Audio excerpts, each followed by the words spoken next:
More than 200 unidentified bodies are buried at Terrace Park Cemetery beneath bricks labeled John and Jane Doe.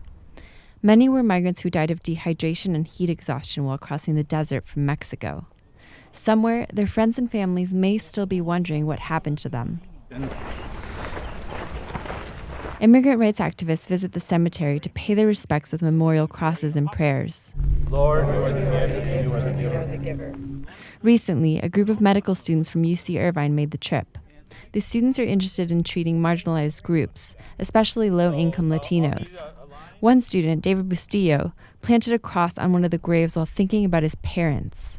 Bustillo is the son of Cuban refugees. Because fortunately, they survived their migration over here, and I was kind of thinking, what if, they weren't as fortunate? Unidentified migrants are no longer buried at Terrace Park Cemetery when they're found in the desert. Instead, the county cremates those bodies and scatters the ashes at sea. Border Angels founder Enrique Morones says that's a problem.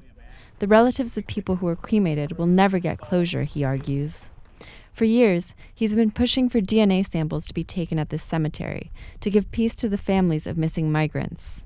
It's so important for people to find out what happened to my loved one. Are they alive? Are they detained? What happened? And if they're cremated, we will never know. So far, Morones says nobody's expressed interest in paying for those studies. Because regardless of which country they're from, they're all the same race, the human race. And their relatives and loved ones want to know what happened to them.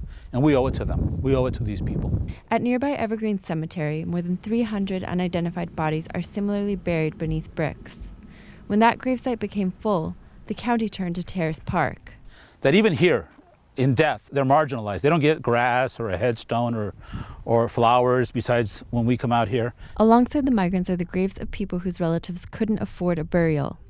More than 40,000 people have been reported missing in Mexico, kidnapped, or vanished somewhere near the border with the U.S. Jean Guerrero, KPBS News.